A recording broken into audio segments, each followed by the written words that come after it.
Dios les bendiga y gracias por escuchar Enamorándonos de la Palabra.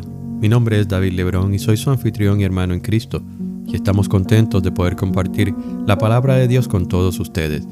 Ya terminamos nuestro proyecto de leer y compartir el Nuevo Testamento con todos ustedes en 3 meses, y ahora estamos en la segunda fase de ese proyecto, el cual consiste en seleccionar algún versículo de cada uno de los libros del Nuevo Testamento y comentar acerca de ese versículo. En este episodio estaremos leyendo el Evangelio según San Lucas, capítulo 4, versículo 18, el cual dice de la siguiente manera: La palabra de Dios se lee en el nombre del Padre, del Hijo y del Espíritu Santo. Amén. Lucas capítulo 4, versículo 18. El Espíritu del Señor está sobre mí, por cuanto me ha ungido para dar buenas nuevas a los pobres. Me ha enviado a sanar a los quebrantados de corazón, a pregonar libertad a los cautivos y vista a los ciegos, a poner en libertad a los oprimidos. Estas palabras fueron leídas por Jesús en una sinagoga en Nazaret. A él se le dio la oportunidad de leer la palabra y enseñar acerca de ella, como era la costumbre. A Jesús le entregaron uno de los rollos, y este rollo era nada más y nada menos que el libro del profeta Isaías. Y él lo abrió y leyó las palabras que nosotros acabamos de leer. Estas palabras se encuentran en el capítulo 61, versículos 1 y 2 del libro del profeta Isaías. Y este pasaje que escribió Isaías, pues habla de el ungido, habla del Cristo, habla del Mesías. Isaías se destacó por ser el profeta que más habló acerca de esta figura que vendría enviada por Dios. Y esta persona que vendría, pues tendría un ministerio muy específico y sumamente importante para el pueblo de Israel o para todo aquel que conociera al Dios de Israel. Jesús, al leer estas palabras, pues él cerró o enrolló una vez más el libro, el rollo, y lo entregó al encargado de la sinagoga y se sentó a enseñar. Y todos estaban prestando mucha atención cuando Jesús dice: hoy se ha cumplido esta escritura delante de vosotros. Y esto causó una gran conmoción, porque ahora Jesús, delante de estos judíos devotos o religiosos que estaban allí reunidos en aquella sinagoga aquel día de reposo, pues entendieron que él se estaba identificando como el Mesías enviado por Dios, lo cual no era incorrecto. Pero el entendimiento de la gente era tal que cómo es que una persona tan humilde, de orígenes tan humildes, una persona que no tenía absolutamente nada en especial en apariencia, podía declararse delante de ellos como el Mesías, el enviado de Dios. Este es el problema que encontramos a través de los evangelios en el Nuevo Testamento, que constantemente las personas se están fijando en de dónde él venía, de Galilea. Constantemente ellos están mirando que no es una persona con un ejército tras él, no es una persona adinerada o de alta posición social. Los maestros de la ley decían: ¿de dónde saca él esta doctrina? ¿De dónde sabe él tanto si él no ha estudiado con ninguno de los maestros de Israel? Él no ha ido a ninguna de las escuelas de rabíes. ¿Cómo es que este hombre sabe tanto? Y peor de esto, el pueblo le escucha y le sigue. Ustedes ven, cuando usted viene enviado de parte de Dios, usted va a ser respaldado por Dios. Usted va a hablar con autoridad, porque usted está hablando las palabras que Dios le da.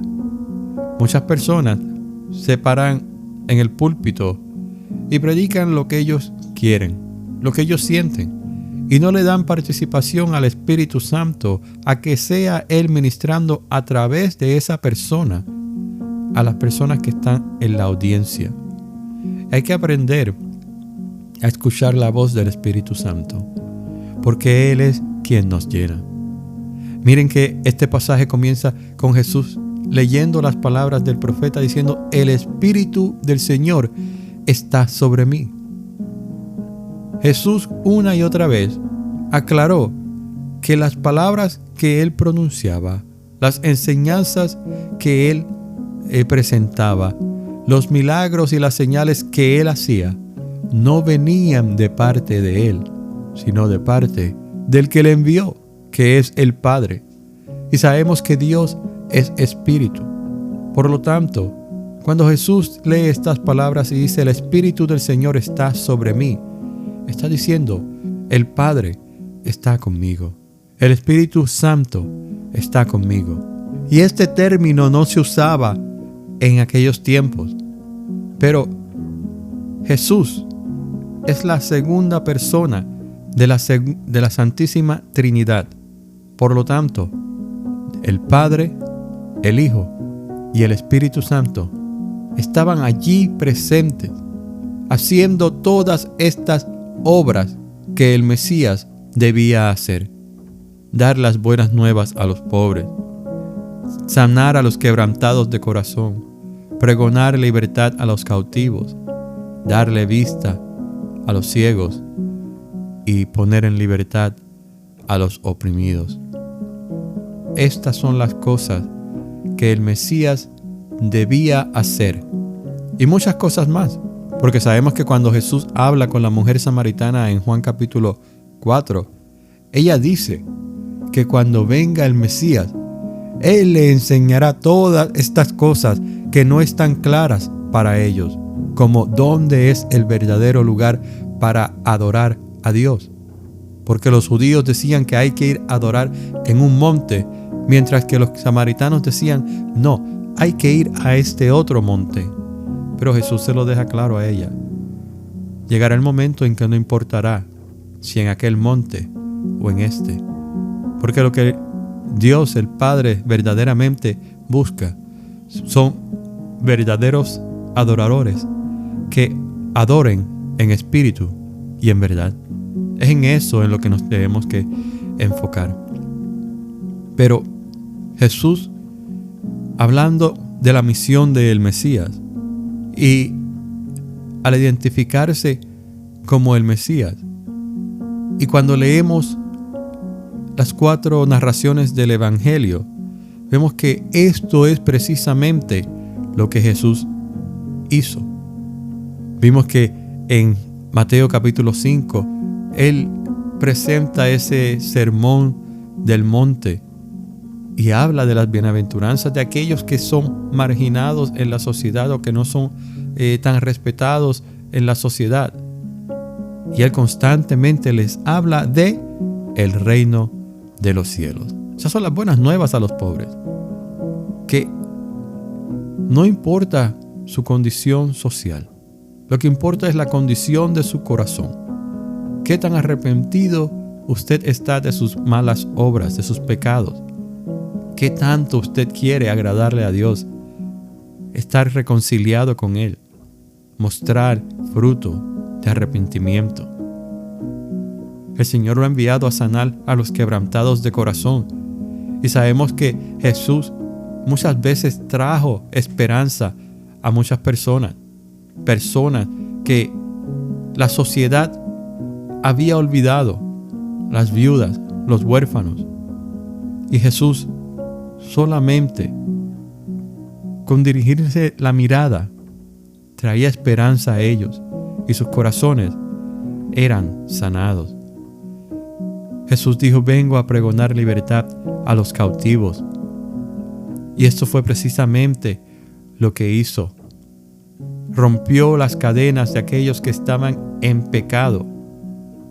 Los libertó de las cárceles de la oscuridad y los trajo a ser parte una vez más de la sociedad.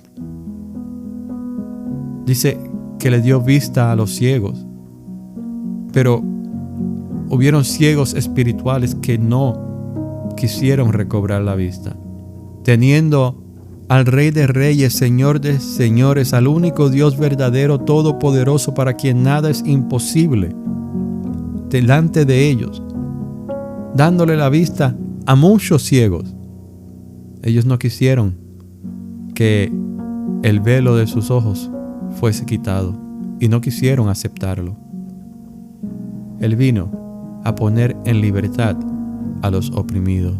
Mire que vino a pregonar libertad a los cautivos y vino a poner en libertad a los oprimidos, aquellos que están bajo el dominio del pecado, porque el pecado oprime a sus víctimas. Y el Mesías vino a traer libertad a estas personas. Él no solamente vino a hablar, a predicar, sino que Él vino a traer esa liberación.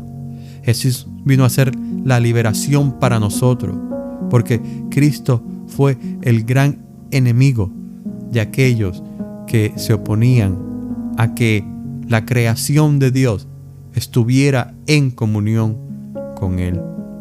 Jesús vino y por medio de su ministerio, por medio de su sacrificio en la cruz del Calvario, Él reconcilió todas las cosas al Padre. Y por eso debemos gozarnos y regocijarnos y estar siempre alegres en el Espíritu, porque tenemos la oportunidad de poder conocer a Jesús de una manera más profunda con cada día que pasa a través de su palabra.